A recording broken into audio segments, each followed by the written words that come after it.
ఈ లెక్కలు మనలను షాక్కి గురి చేయబోతూ ఉన్నాయి. జీసస్ సెకండ్ కమింగ్ చాలా త్వరలో ఉంది.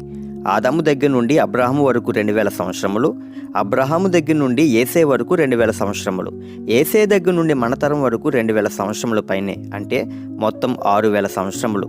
దేవుడు మానవులను 6 రోజులు కష్టపడి 7వ రోజున దేవుని విశ్రాంతి దినాన్ని పాటించమన్నారు.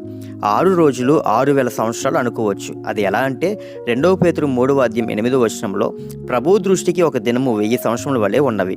ఈ 6000 సంవత్సరముల సాతాను లోకాన్ని పరిపాలన చేశాడు. దీని తరువాత భూమి మీద 1000 ఏళ్ల పరిపాలన జరగబోతుంది. అంటే 6000 సంవత్సరములు ప్లస్ 1000 సంవత్సరములు 7000 సంవత్సరములు అవుతుంది. దేవుడు నియమించిన విశ్రాంతి దినము 1000 ఏళ్ల పాలనకు ఒక గుర్తు అనుకోవచ్చు. 6000 సంవత్సరాల సాతాను పాలన నుండి భూమిని ఆయన జనులను విడిపించి 1000 సంవత్సరముల దేవుని విశ్రాంతిలోనికి, అంటే 1000 ఏళ్ల పరిపాలనలోనికి దేవుడు నడిపిస్తూ ఉన్నాడు. ఇప్పటికే 6000 సంవత్సరాలు గడిచిపోయాయి కాబట్టి మనం దేవుని రాకడకు చాలా